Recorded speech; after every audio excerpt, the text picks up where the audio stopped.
Download करें जनमत Haryana app. मैं बीजेपी में हूँ।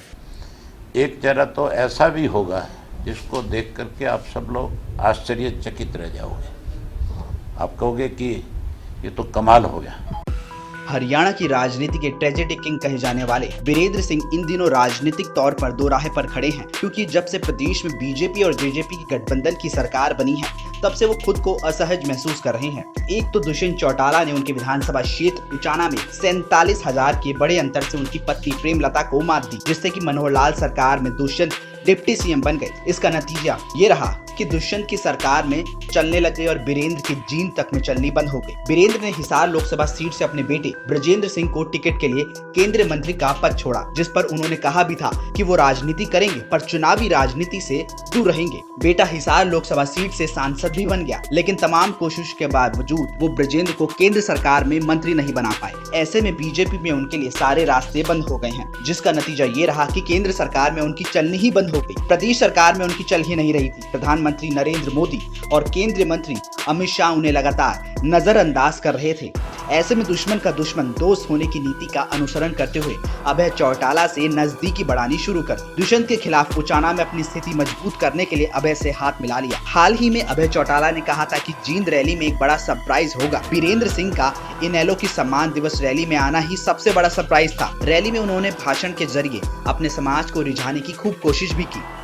हरियाणा के अंदर ऐसी बात चले कि हरियाणा में हमारे जो पुराने संस्कार हैं, पुरानी सभ्यता है, हमारे को बांटने की कोई कोशिश करे, मैं आज आपके बीच में कह के जा रहा हूं, ऐसी ताकतों का मुंह तोड़ जवाब देना है। हमारे भाईचारे को कोई खराब नहीं कर सकता। अगर करेगा तो उसको उसका नुकसान उठाना पड़ेगा। इसलिए आज देवीलाल जी के चरणों में मैं जहां अपनी श्रद्धांजलि अर्पित करता हूं।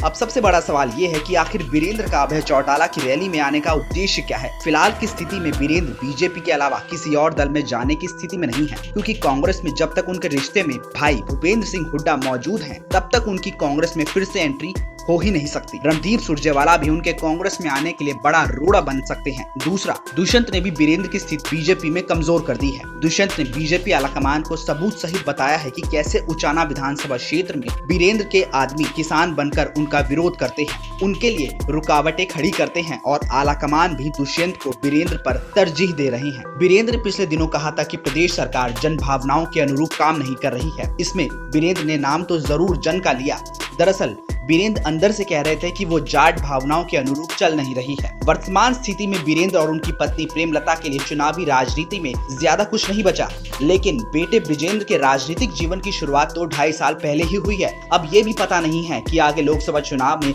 ब्रजेंद्र को हिसार लोकसभा सीट से टिकट मिलता भी है या नहीं।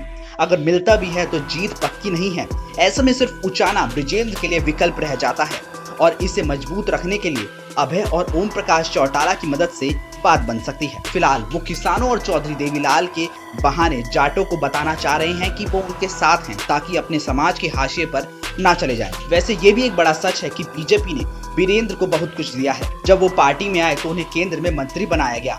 उनकी पत्नी प्रेमलता उचाना से बीजेपी की टिकट पर विधायक बनी। 2019 विधानसभा चुनाव में ब्रजेंद्र के हिसार लोकसभा सीट से सांसद होने के बावजूद प्रेमलता को दूसरी बार उचाना से मौका दिया गया, जबकि ऐसी ही स्थिति केंद्रीय राज्य मंत्री राव इंद्रजीत के साथ भी थी।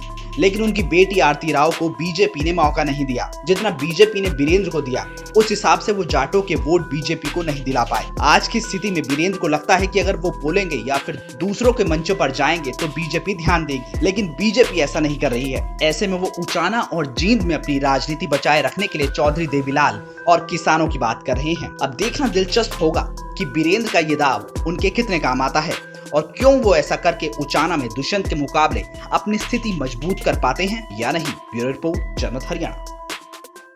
राजनीति के आगे, राजनीति के पीछे, हर हलचल को जानने के लिए हमारे YouTube चैनल जनमत हरियाणा को लाइक करें, सब्सक्राइब करें और अपडेट रहने के लिए बेल आइकन दबाना ना भूलें। देखते रहें जनमत हरियाणा, सच के अलावा कुछ भी नहीं।